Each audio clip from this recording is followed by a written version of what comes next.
Hi, Dave Sobel here from the Business of Tech podcast. Here we go again. If I was a channel chief, what would I be doing right now? I'm loving answering questions from the community, and this one comes from my Patreon group, where I post my videos early and I gather these questions. If you're interested and want to participate, you can visit patreon.com/mspradio to join.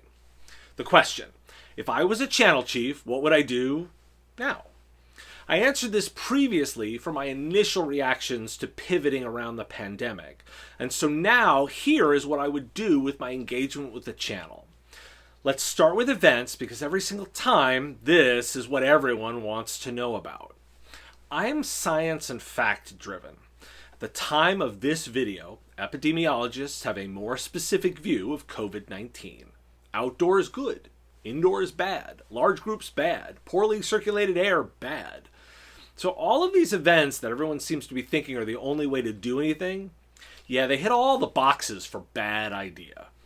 Microsoft, Salesforce, Google, Facebook all canceled events until 2021 at the earliest. Baseball, football, basketball, hockey, no fans. Concerts, canceled. Thinking like a solution provider, do you think I want to go to your stupid event more than I want to go to a concert, a ball game, even a restaurant or a bar? You're insane. I'm not saying I want to live inside and I'm hiding, but I don't really want to increase my risk of getting this disease because it sounds horrific and you can mess up your lungs for your lifetime. There's no amount of money that I'm going to make at some event that justifies that risk to me. I'm not going to walk and take the risk at a trade show floor or listen to your keynote, particularly when I can do that online anyway. If I'm going to take a risk, it's on something like a concert or a restaurant, not your stupid event. And for the record, I'm not risking my health on those either. I say this because if you're arguing the value of your event, you're not thinking like your customer very much. Anyone still thinking they're doing these events is in denial or just has a really bad case of FOMO. However, let's put that aside for a moment and talk about actual data around these. From what I see on what's going on virtually and with all these new online events, it's not like you're getting a discount, are you? Same prices for these events, but with at best uncertain returns, and at worst the risk of a complete waste of time. You're tying up time, money, and resources on a flight of fancy you don't even know is happening. I get it. It's a lever you know how to pull. But you know what? I'm not wasting my resources there. Because first, I strengthen my position by saying I'm out. I'm not waiting on other people to be able to move. I'm not held hostage by their bad planning. I get off the wheel of events, take the capital, and I redeploy it. And from my experience, that's not a small amount of money tied up. And now I can take those resources and test, try, and innovate ahead of everybody else. Sure, a bunch of these things are going to fail, but I'll have figured out what works before those wasting their energy on these risky endeavors get a chance to redeploy their capital and try and chase me. Now, bias alert. I thought the value of the MSP event industrial complex had been in decline for a while now, and no one really wanted to notice. As the pandemic is acting as an accelerant to trends, that's one I think is gone too, and you'll notice I'd already pivoted my execution. Your bad webinar gets less views than my YouTube videos. And I'm a dude in my basement. Tells you something, doesn't it? There's a reason I sell you ads, vendors. I'm on to something. End bias alert and my shameless plug. Now that I know what I'm not doing, what would I do? First, I turn to the past to learn what worked. Among my career so far, there's two achievements I want to draw upon. The first is from when I ran my MSP. During this time, I did the work to bring together leaders from a group of MSPs to create a peer group in the UK. The first for what was HTG and is now IT Nation Evolve. That first meeting of 6 companies established the first group that led to now what is a collection of international groups across the UK, Europe, and Australia. What I remember most is the people, however, individual relationships and moments of connection that led to friendships I still maintain to this day. That's the core lesson, those critical interactions of building community. The second is from the time as a vendor. During my time at GFI, I brought together a team to take events to the next level, and our Max 2014 events around the world were a personal and professional achievement that I still hold very dear. Many solution providers still talk to me about the events, what they learned, and how it impacted their business. What unifies these two experiences is their focus on events, the physical bringing together of people to exchange ideas. What differentiates the two is the motivation. While my efforts in peer groups were driven by a desire to grow peer businesses, in hindsight, my own motivation for the effort was far more about individual growth and experience than it was about commercial success. The measurement of success for the group was each member's experience rather than financial metric. Growing the Max series was the commercialization of that experience. Don't get me wrong, that was about doing right, having fun, and helping. But the measurement of success of the program was about commercial value.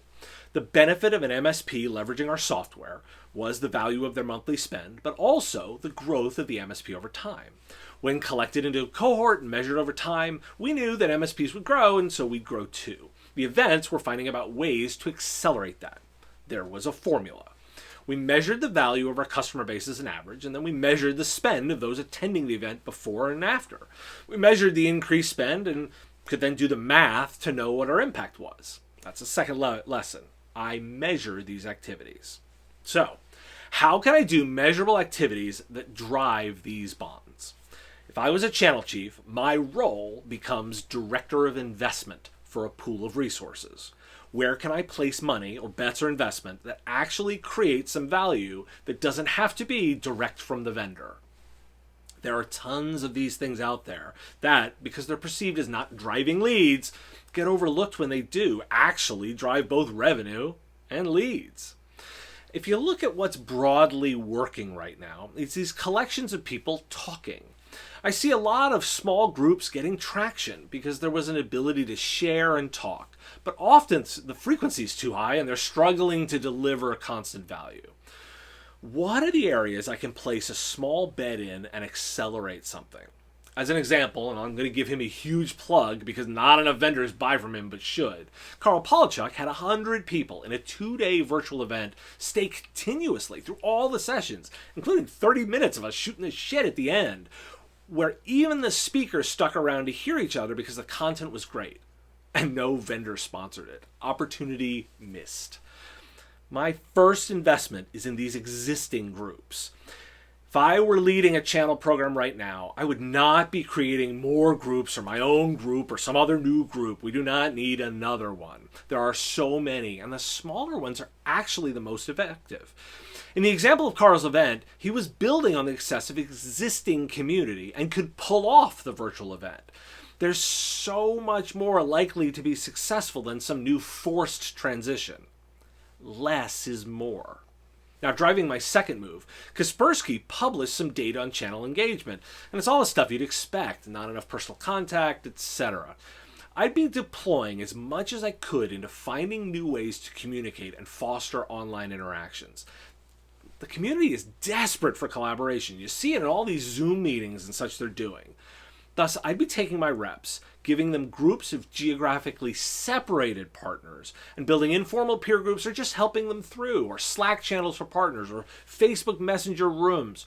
Go to them. Don't make them use your tool or something. Just something simple. Informal groups facilitate them, but act more like a structure organizer and empowering them, not driving your own stuff. Next, I'm examining the messaging I'm putting out there. Think really critically about your content. Most of the vendors think more is more, when actually less is more. Be really critical about your content. Why are you producing a massive 60-minute webinar when you really need to deliver 10 minutes of relevant content? You're watching exactly that, a produced 10-minute piece that's dense and intended to be hard-hitting. Stop with the fluff. We see right through it. Look at what's happening around us in terms of content. Video game conferences are gone, replaced with focused trailers and short content snippets. Those big tech companies also remove their event content, instead producing what feels more like TV than a forced online version of a physical event. Did you watch the Apple keynote for WWDC?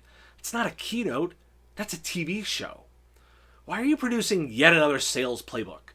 In my last video, I observed that the plans are already there and we do not need another bit of noise.